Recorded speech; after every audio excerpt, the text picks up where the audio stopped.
My name's Chris, and I have ADHD. It's on the podium. Oh, yes. I taped that one on there. Thank you. Okay. All right. I'm trying to figure out how to communicate in 30 minutes what God's taught me. But the bottom line is, I love working with the kids that they start the first week of the 10-week summer dream camp. And the first thing out of their mouth is you ask them to go into reading. They say, F-U-B, I ain't doing none of what you asked me to do, punk. Oh, man, I am so glad you're here at this camp. And they're like, what? I said, man, come on, man, give me a hug, man. I said, oh, no, man, get your blank away from me, you mother, blah, blah, blah. I said, man, I am so glad you're here. You're going to be one of my leaders, man. I can't wait to see you. You're going to be running this whole place, man. Okay, so it sounds funny, but it's just like in the video. The enemy comes to steal, kill, and destroy. And there's only two worlds going on at the same time. God's kingdom and the enemy's fake reign. And so when somebody is following the enemy, I mean, you saw in the video, I moved here from New York with the girl I live with. Drugs and alcohol, all messed up. I'm an adopted kid. Lots of rejection issues. I met my birth mom 2 years ago. Thank you, Jesus. So major healing. Thank you, Jesus. But I grew up lots of rejection issues. And so how did I deal with and the people who adopted me were nice folks. They didn't know God, though. And so I grew up not knowing God, not knowing any of that stuff. How do I address my life issues? So I didn't know how to do that. So I turned to drugs and alcohol and women and looking for love in all the wrong places. We should make a song out of that. But man, all the kids I work with in North Tulsa, I only want the kids who come from the low-income apartments, meaning the parents really are struggling. 8 out of 9 kids in North Tulsa have no dad in their home. The dropout rate in my North Tulsa community is 58%. That's actually pre-COVID numbers. It's way worse than that now. I have not seen the new numbers. Last summer, we had a 10-week summer dream camp with 180 kids for 10 weeks, led by 25 North Tulsa teens who have lots of trauma issues. And so I love working with these teens. I love them cussing me out. I love them telling me all this stuff because I'm like, man, that's awesome because that means you care. And so it sounds funny, but at the beginning of the summer camp, I see kids one way. By the end of the 10-week summer camp, man, it's awesome to see what's in them. So anyways, by the way, before I forget to tell you this, I train churches. So when I got saved 28 years ago, God had me start something called Cornerstone Assistance Network. We had a network of 340 churches God raised up for, gosh, we did about 15, 20 years. Train them how to start. You guys heard of Good Samaritan Health Services? Mobile medical vans. Dr. Crouch and I started that back in 1998 to train churches. My job is not to go help individuals. My job is to help churches, to help individuals. Because when a church helps folks, then not only do they get that thing they needed, but also they get a whole fellowship, a whole family, a whole way to follow God and find out who God made them to be and live out their purpose, okay?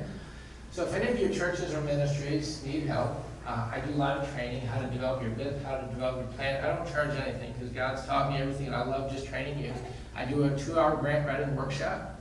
So if you want to learn how to write grants, I get 40% of my grants, which is really high in the grant industry, but I'll teach you how to do that. But bottom line, be in deep ministry all the time. Our 10-week summer dream camp, 30-week after-school program, fall break, Christmas break, spring break camp. Most churches say, wow, gosh, I get the kids 1 day a week. The world gets them the other 6. I like to turn that inside out. Okay, why can't the church be with these kids all the time? Because God becomes living with God as a normal part of their life now. So the kids run the YouthWorks Pizza Factory. They make pizzas, they go under the bridges, give out free pizzas to the homeless and pray for them. Little kids don't know you're supposed to be afraid to pray with people. Exactly. They just get really good at it. And so then the kids who do really well at that, they form teams. They go out and they sell their pizzas. They get $1,000 per semester for a 4-person team. They go out and sell their pizzas, earn money for college scholarship, because in our North Tulsa community, those 58% of the kids who drop out, only those who stay in school, only 1% go on to college or trade school. Only 1%. And that's why up in North Tulsa, our unemployment is 12.5%. That's just who's still collecting unemployment. Those who are not employed, age 16 to 65, 66% of my North Tulsa community is unemployed. 78% of the people in North Tulsa have no car. And a lot of people who do have a car don't have a driver's license. And so North Tulsa is my favorite place. I don't want to be anywhere else in the world. North Tulsa, I pray that God helps me to live lots of years so I can be in North Tulsa for the rest of my life. Because the people up there are beautiful. They got loving hearts, and I love watching God do mighty stuff in these kids and families' lives. So at the beginning of the summer, we asked that when the parents register their kids, they have to register their kid's dream. And so whatever they put on the register, they have to say, okay, kid, whatever my son or daughter name, what do you want to do when you grow up? They put that in there. And before the end of the summer, we promised the kids that by the end of the summer, we will take them, or we will have a professional come in who's living out that dream and meet with them. They get to have lunch with those professionals. So if they want to be an NBA player, if they want to be a football player, if they want to be a doctor, if they want to be a nurse, they want to be a janitor, anything they want to do, we'll have that person come in and have lunch with them. And it's so cool when that person says, hey, all right, so you want to do this? And the kid has to come up with 21 questions the day before to ask them. They get to ask them all their questions. And so it's just awesome. They say, well, how do I do that? How do I get there, et cetera? And then they share hair. They say, hey, this may not be your plan, but here's how I did it, et cetera. And they just give the kids, oh, wow, that's what it takes to do that. We also, not only do we have the youth-run pizza business, we also have a 20-acre ranch called YouthWorks Ranch. We just built a 12,000 square foot hydroponic greenhouse. We have 24,000 plant positions in there, so we do 3,000 heads of lettuce a week. The Kiwanis Club and United Healthcare just funded $100,000 for us to build a multi-ponic greenhouse, hydroponic, aquaponic, aeroponic, et cetera, to teach the kids how to grow the rest of their salad, tomatoes, strawberries, all that kind of stuff. What I want our kids to do is have them be able to learn trade skills. We also had something called Trade Town where the kids learn carpentry, electrical, plumbing, all that kind of stuff. But I want them to learn how to do things and how to live life. And even if they don't go in those trades, to be well prepared to do anything when they grow up. Especially our girls in North Tulsa. Man, only 8 out of 9 kids in North Tulsa has a dad in the home. 8 out of 9 kids in North Tulsa has no dad.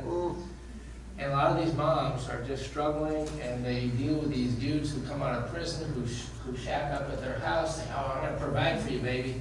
What they really do is they set up their drug centers in there. I want moms to say, hey, you don't need that, dude. Let me teach you how to teach you how to change your own oil, how to change your flat tire. Let me teach you how to fix things in your house. You don't need these dudes to mess with you to get all that. And I want to teach the boys how to learn how to serve, how to be responsible, how to stay in home, etc. Anyways, I was going somewhere, and that was an ADHD rabbit trail, but I want to share with you. But if anybody can remember where I was headed, let me know. But the big thing with that is how do we equip these kids how to learn how to do trade careers? How do we help them earn the money to go to college? I know where I was headed with that. Okay, so that multi-ponic greenhouse, Yes. That multi-ponic greenhouse, they are actually learning how to change the health of North Tulsa. If you guys know my community, the average black male in North Tulsa dies at age 54 due to high blood pressure and diabetes. What is it? A month and a half ago, I was at Jack Memorial Chapel up here in North Peoria. 2 of our summer camp kids, their 43-year-old father died of high blood pressure. That's normal up here. It drives me bonkers that folks in my community live so young. And so anyways, if all we do is bless the kids and love on them, help them learn how to read, because only 33% of 3rd graders can read.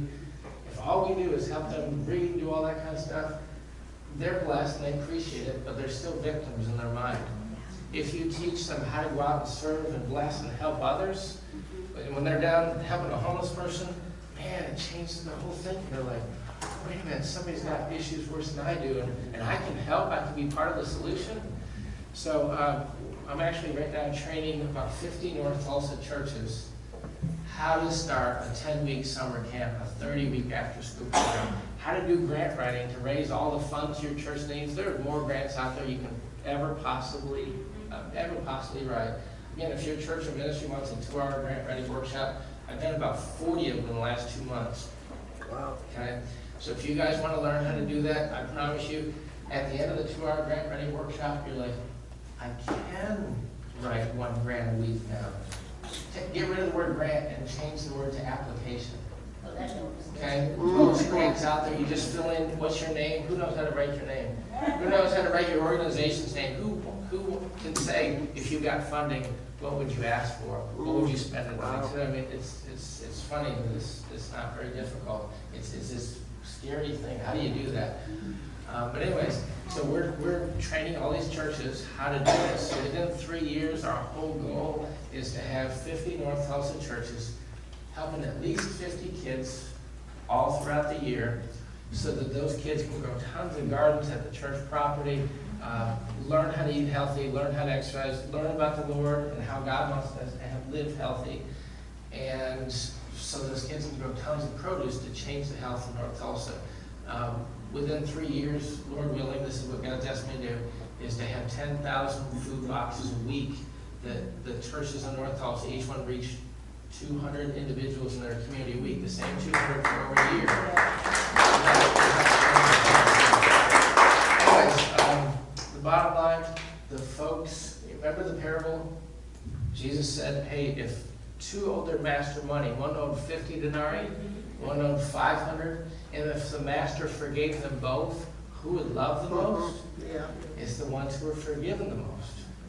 And so when you reach out, the Methodist District tried to close Wesley Chapel about 5 years ago when I was on a year sabbatical. The district superintendent came in and said, hey, you can't run a church with all poor folks. I was like, what? What Bible are you reading? Anyways, long story short, God used a black church, a prostitute, and a poor family to come up with the money to save our church. That's a sermon. And when we signed the contract to be independent, that Sunday, instead of picking up our normal 5 or 6 homeless folks from the day center, 40 wanted to come. Within 3 weeks, it was up to 70. Within a month and a half, it was up to 150. During COVID, when churches were closing, God had us to keep going. And so we went up to about 300 folks for about 2 months. And it just lets you know how crazy God makes me someday. I was going through stage 3 colon cancer, and God had me go through all that, and everybody's like, oh my gosh, you're going to die, you're going to get. And I said, man, I got to trust God in this. God gave me all that kind of stuff. But the bottom line, man, we saw, we sent our Sunday morning services to homeless folks. We send them on mission trips now. The homeless love doing disaster relief. Okay? Our afternoon service is the family mission service, taking the kids, teens, and moms in North Tulsa, teach them how to be missionaries. So we go to other cities and just reach out to the neighborhoods. But they love serving the food pantry. And if you're like, okay, what happens if people steal from you? What if the homeless or the kids or the families? Man, it happens on a regular basis. You're making a budget item in your budget. But it's also a teaching opportunity. It's every opportunity. Everything is a teaching opportunity. You look at that. Everything is God's, and so they're not stealing from you. They're not stealing from me. They're stealing from God. And God's, you think God's going to squish them like a bug? No, God's like, God uses it. So, like, I had one guy one time steal. He went into our freezer, took all of our steaks out, and put it in his car. Somebody came and told me, oh, Pastor Chris, so-and-so took all the steaks. I said, are you sure? I saw him. He put them in his trunk. I said, 100% sure. He said, yeah. I said, awesome. Okay, give me some barbecue sauce. He said, what? And so he got me a big old thing of barbecue sauce, and I went up to the dude. I said, hey, man, I got some barbecue sauce for you. Barbecue sauce for what? I said, for all the steaks you stole. I didn't steal no steaks. They're in your trunk. What? And you know, I used to be sticky fingers for prostate, just to let you understand. Okay? So I went up to the trunk, I said, they're in there. He said, oh, you want me to open that up? You don't trust me, so you want me to open it? I said, yeah, open it right now. I'm serious, this is your last chance. I said, yep, open it. He opened it up, there's the steaks. He was, oh man, someone done framed me. Oh man. I said, dude, man, been there, done that, stole the t-shirt. I said, I bet you must be real hungry. You know what? I don't want them back. I want you to enjoy them and bless other people with them. But those steaks are good, but man, this barbecue sauce, I don't enjoy that. And man, he's like, what? Okay, I'll never forget this one. Sure. I'm just telling you, I mean, so it sounds funny. I had a pastor come into our church one time and said, aren't you worried about them stealing from me? I said, no. Man, Jesus tells us exactly how to handle it. If they steal your coat, give them their shirt too. They must need it. Because you get shocked. Well, they're shocked when you're kind. Well, we've had 25 kids in our home over the years. At YouthWorks Ranch, we have 8 in our house right now. But we had 3 North Tulsa really violent teens come into our house for 3 years. Their dad was always in the prison for raping and beating up women in Comanche, in some of these places. And so anyways, both their parents had left them, and so we were taking care of these teens. And one day, I was taking them to a porn class, how to get out of porn. And on the way back, one of them is saying, man, look at this picture of Cardi B. Man, I'd like to, man, just saying some nasty stuff, what he wants to do with Cardi B. I said, bro, man, I'm so tired of hearing that, man. I challenge you at the core to be who God made you to be. I challenge you to treat women right. And he got upset. He was like, man, see, if you say when we get to my grandma's house, whatever. So I was taking them because they were going to stay at their grandma's house that night. I dropped them off at their grandma's house. And I said, all right, boys, I'll see you tomorrow. And he said, no, Pastor Chris, step out the van. I knew where that was going. So I get out the van. I said, okay, what's up, man? He said, say it again. I said, say it again? I said, bro, this is so easy. This is the easiest thing for me to stand at. I challenge you to be the man God made you to be. I challenge you to treat women right. I challenge you to be a blessing. Bam! He hit me. He goes, say it again. I said, bro, all day long. This is so easy. All day long. I said it again. Bam! He goes, say it again. I said, all day long. This happened 4 times. And I said, you know what? God's going to fix this. But you're not going to keep going that way. And I'm not going to stop going this way. God tells me what to do. Oh, my fault. I was supposed to give you the other cheek. Go ahead, take the other cheek if you need it. He said, man, Pastor Chris, I don't get you. I said, man, come on. Let's keep going. He said, oh, see, went into his house that night. By the way, his dad was out of prison at that period of time. He went into the house, lived off to his dad. His dad beat him almost to death with a shovel that night. Oh my goodness. His dad went back to prison because of that. And so I get home, and of course my wife and kids were in the living room, and we lived at 46 in North Boston up there, right by the Dream Center. And so my kids, and they knew which one it would have been. I said, no, I said, girls, it's okay. I just want you to know God honored you tonight. This is okay, God will fix this. Anyway, so midnight, I woke up, my face was throbbing. He got me real good.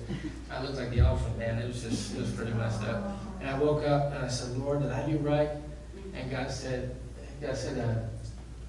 nobody's ever challenged him before, and you had to challenge him. He had 2 options, repent or lash out. He's not ready to repent yet. I said, okay, God, what do I do? And God said, I want you to find 10 ways to bless him. I said, 10 ways to bless him? Well, when I dropped him off at Grandma's house, man, the lights were off, and it was 9 o'clock at night. And I said, I bet your utilities are off. So I called Grandma. I called her up, and she said, oh, Pastor Chris, I'm so sorry what he did to you. I'm so embarrassed. I said, no, it's okay. God's working it out. It's okay. I said, but when I dropped him off, it looks like your lights were off. Oh, Pastor Chris, man, I'm so sorry, man. Don't call DHS on us, man. My lights are off, our gas is off, our water's off. And we tried to turn it all around after they turned it off, so now they pulled all of our meters. I said, okay, so I don't have much money either. So, but let me pay those, get you back on. And since it was like November, I feel like October or something like that, so it was starting to get cold at night. So I brought blankets and water and food, I mean, all that kind of stuff. But after 8 things, I couldn't find any other way to bless him. So I said, okay, Father, in the name of Jesus, what do you want me to say? What do you want me to do this? I ran out of I had no idea else in the world what to do for him. And God says, what is he like? I said, what is he like? There's only two things on this planet this teenage boy likes. Playing football and watching Dallas Cowboys. Nothing else on the planet could I ever find that he likes. And God said, there you go. I said, there you go. And he wouldn't say anything else. So I Googled Dallas Cowboys, playing football. This was on a Thursday. That Saturday, the Dallas Cowboys had a high school quarterback and wide receiver training camp. Wow. I said, what? I said, God, you want me to take him to this? And I said, yes, call his best friend first and ask him first. That's okay. So I called up his best friend. His name was Declan.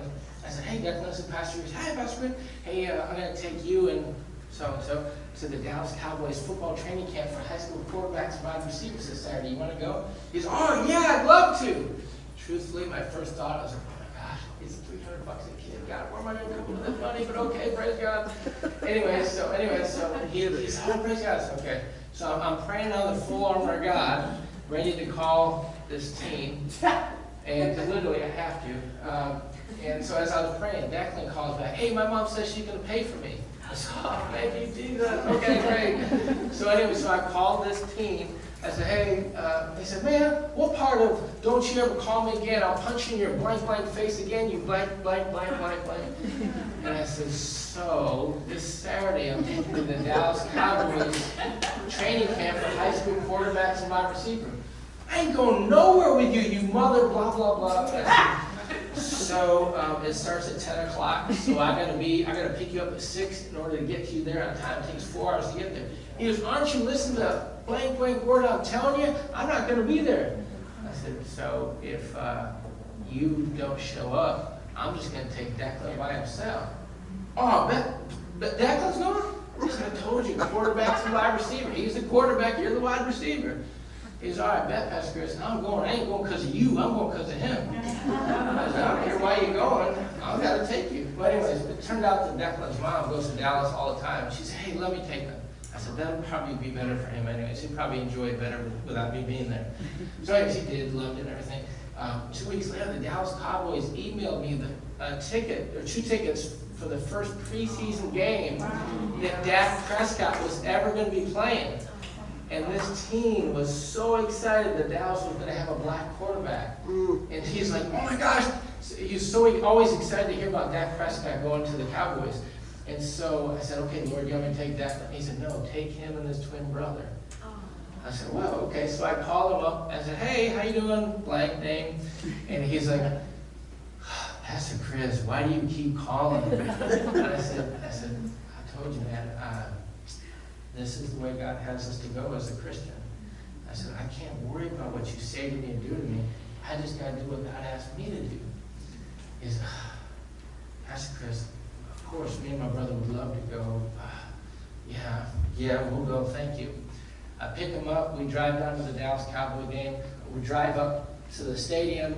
All these cars behind us. All right, boys, hurry up, get out. They're going to start honking. He's like, what? You're not going? I said, dude, man, I'm out of money.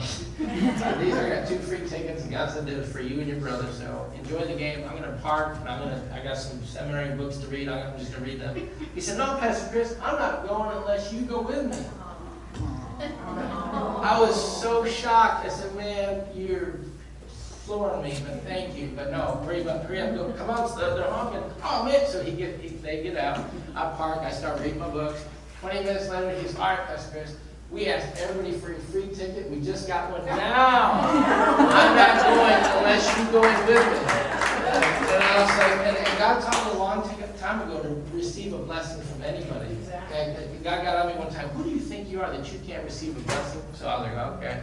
Well, anyway, so I went in, loved the game. After the game, they don't ever let anybody on the AstroTurf, the real turf. They let both those boys go on there, and they're laying on the ground like a snow angel. Man, I can't believe my money at the Dallas Cowboy game. And he said, Pastor Chris, take our picture. So I'm taking a picture. He said, Pastor Chris, get a picture with us. He hated that he had to live with us. Oh, would never let his friends know that he had to stay with us, all that kind of stuff. And he was only staying at his grandma for those extended period of time because he wouldn't stay with us anymore until this point. Well, anyways, and I said, you sure you want to be in a picture with me? He said, Pastor Chris, a man's got to change. A month later, he got saved and got me baptized in the horse Those three boys, this is 5-6 years ago, those three boys now are all dads, they have kids, they stay with their one girl. I still can't get them to marry them. I'm like, come on God, please.